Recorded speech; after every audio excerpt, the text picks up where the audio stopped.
those political and often ideological divisions, they lead finally to lack of solidarity, and the last years have shown some cases where the lack of solidarity did not allow us to find a quick solution to the problems.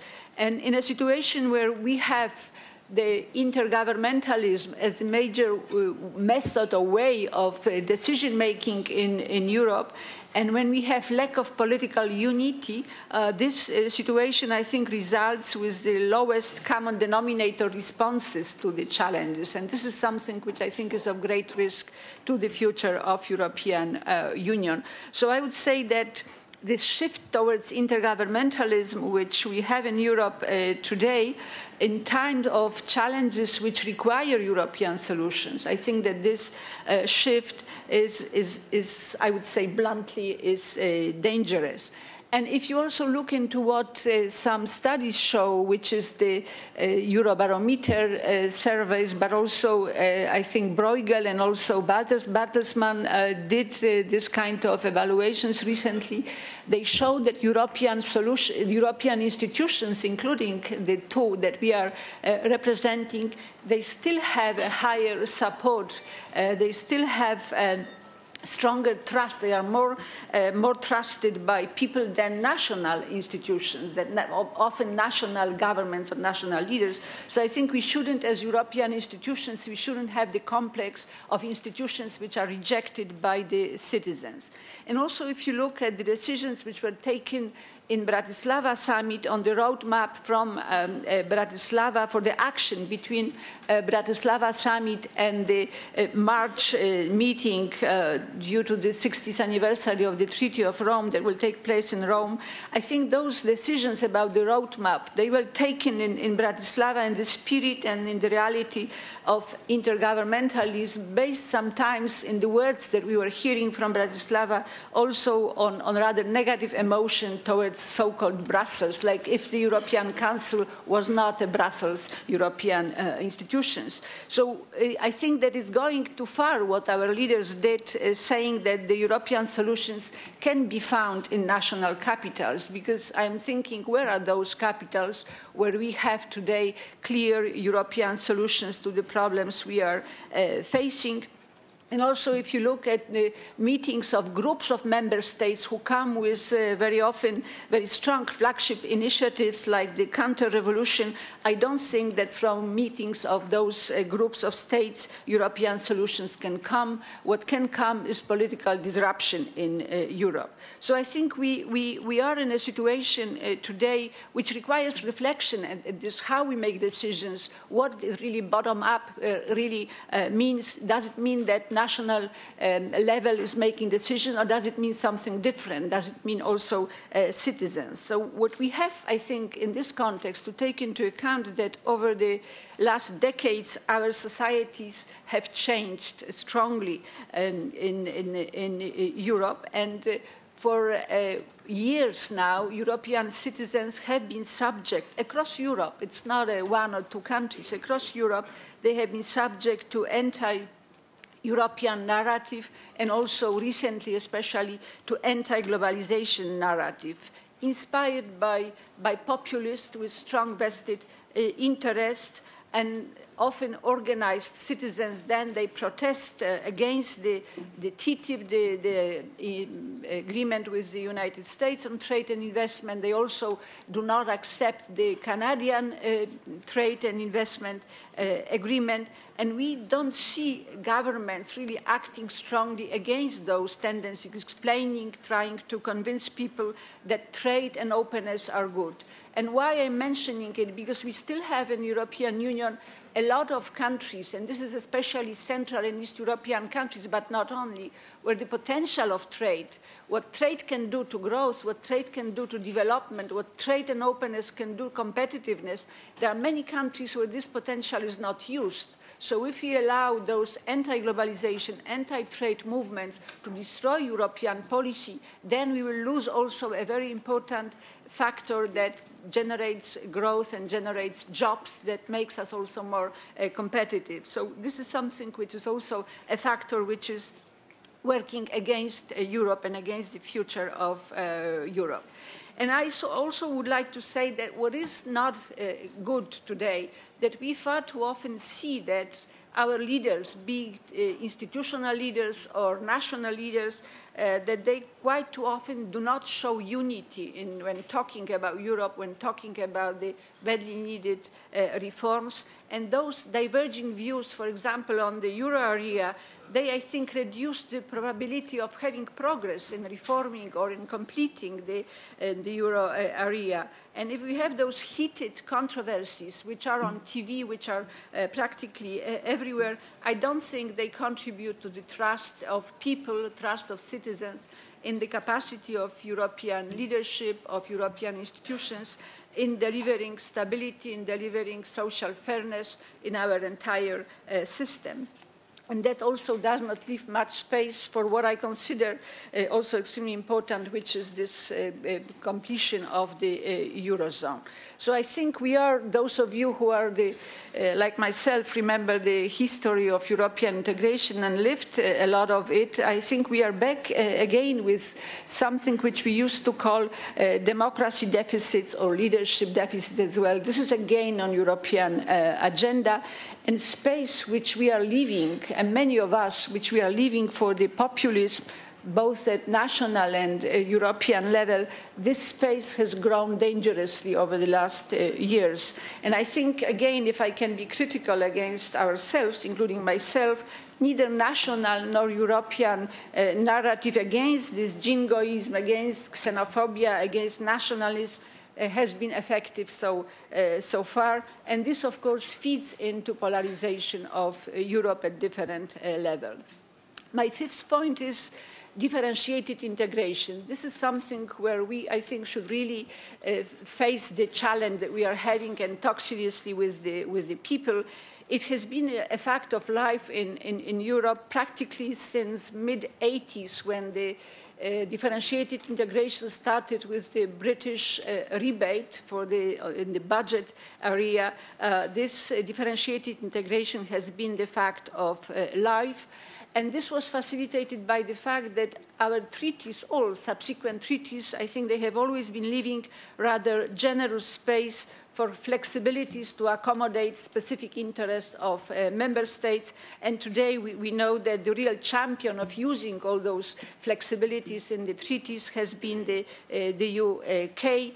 And I don't know, I think we should ask ourselves a question whether this differentiated integration is a blessing for Europe or is it a damaging trend for Europe? Because it seems rather obvious that for all those who share common currency today, they will continue to share more common policies. They will continue to share some policy tools available to them only, and those that will be willing to continue with a progress in integration faster than others, should they be only just allowed, or should they have a more specific legal framework to do so? Like the euro, we are discussing now the defense area. There will be also other areas open for such an approach. And the question arises whether we need a more precise legal framework for a differentiated Europe, or whether we should continue this approach of providing some space for some flexibility here and there, and then we will have Europe a la carte, which some of us probably wouldn't like. So that takes me to something I will not discuss thoroughly, but with an issue in Parliament as well, which is the treaty change. Should the treaty change continue to be a taboo, which is currently, I think nobody wants to mention it either, or should we, as politicians, as institutions, as leaders, stop shying away from explaining to the citizens that a treaty change is nothing special. It is the way we adjust the framework, our common agreement, which is the basis of our life, of our functioning as the European Union. We just have to adjust it to the changing global world. We have to adjust it to also the changing situation in the European Union. So why we make out of it such a taboo? And I think that this is difficult because we, of course, I think we failed and we allowed the populists to capture enormous territory in European Union. And also this issue is because of that also a taboo. And that's why I think that the next challenge, which I would like to mention, is that exactly we have to cope with what the populists are doing in Europe, because they have, we now with Mr. Trump in America, but also with after the Brexit referendum, we can clearly see that there is more and more politicians which have this tendency to present the kind of facts do not matter type of policy, and who make also false premises, and they are making themselves very attractive to frustrated or tired citizens. And I believe personally that it is not too late to recapture this territory back, to get people back from the hands of the populists. And I think this is our duty. I would even see it as our duty towards citizens, because citizens, and here I think I join you, President, citizens have always been at the core of the European Union. And those who say differently, I think they are wrong. And I think that we have never forgotten citizens.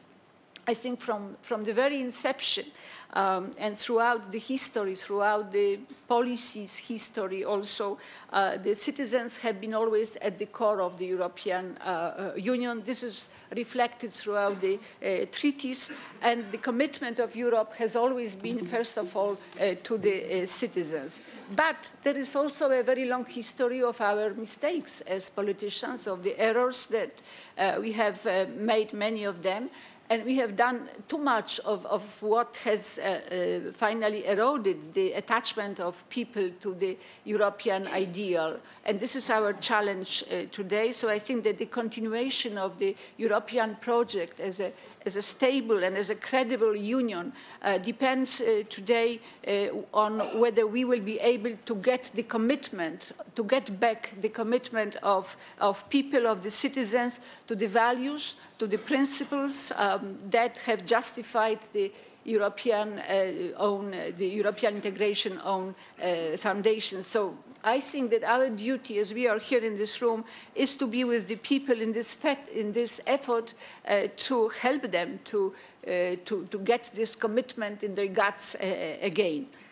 And of course, citizens of the European Union are today very different if you compare them with those 60 years ago or even those 10 years ago. They have never been so aware, they have never been so knowledgeable as they are nowadays.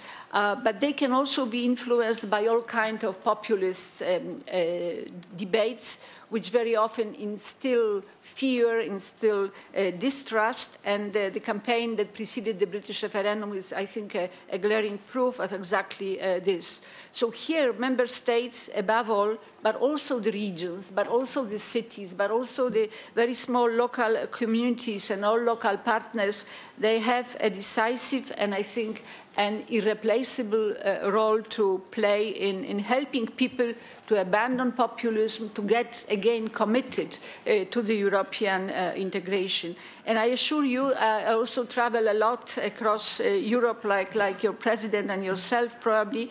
There is a strong longing for debates, for real debates in Europe, I think across Europe. People want to talk about Europe. It's not true that people are not interested in Europe. I have lots of meetings and the discussions, and I am always shocked how many ideas, in fact, people have about Europe and about the future of Europe. So I also think that we have to look, the 2017 will be a very difficult year because we will have elections in important, if I can say it this way, member states, where we will have also the enemies of Europe, which might be encouraged by Brexit and which might mobilize a lot of negative feelings also about Europe. So I think that we just have to be active, and we are also now facing in Europe the increasing trend of holding referenda, where people without without knowledge, without information, are asked to make choices with tremendous consequences for generations.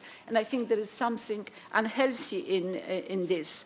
And I also agree with, if I can add to your worries that you talked to President about citizens, they are worried about many things, about their rights as workers. If you listen what they talk about TTIP and CETA, the rights as workers are all of a sudden coming also as a concern about their security, about the environment, about the impact of globalization, but also about energy supply security and this, in general, this enormous uncertainty which is now surrounding economic and financial systems, challenges the whole extension of which cannot be tackled by any member state by its own. So I think that dialogue with citizens and also the restoring the citizens' trust requires more participation of the citizens in the whole process of decision making. And the Parliament, is equally like the Committee of the Regions, we have been relentlessly monitoring and scrutinizing the implementation of European policies, looking at the institutional setup, looking at the subsidiarity, looking at the proportionality of everything that is being proposed, looking at transparency. We are working a lot on it today in the Parliament. So these are issues which I know are also of concern to you. So we will continue to work with you. We are completely open to improving all the cooperation modalities for the cooperation between our two institutions. I also think that there is a need to work together because I think we need a vision. I mean, there are people who say we should only be pragmatic today. But when I think of how you really get people involved, how you get people on board, how you get people enthusiastic about something, you cannot do it if you don't have a vision. People normally want to know where you take them, and they love to participate in deciding where they are taken or where they go together with politicians. So I think we must be both visionary and pragmatic and able to deliver. I share this view. So to conclude, let me just go for a second back to this need of debate, which I mentioned, because for you, can I say, please talk to people, because I think you are the institution that is for the people just around the corner. You are those who are on the next street, in the next house. So you are available to people, and you know the real problems of the people. So I think you are absolutely extremely important today in getting people talk about Europe, and the debate must involve citizens. They must discuss different policy choices, and they want to discuss different policy choices or different integration paths. So I think we all should leave our ivory towers. We should all try to create at your local level, at the level you are functioning, to create networks, to create frameworks, to force people from academia who work a lot on Europe to also to get out, to open the door, to talk to people. I think we should move the debates beyond Brussels, beyond university campuses. I think this is fundamental. So the really last sentence, I think we all want to make Europe better. I think this is something which we probably share. And I must say there is no other choice for us. I think it is our choice. But I think this will have to, and here I'm back to my first sentence and to what was said by President, this must happen also through this bottom-up process. If we don't do it, I think the next generation will never forgive us. So just because of that, I think we should do it. I thank you very much for your attention.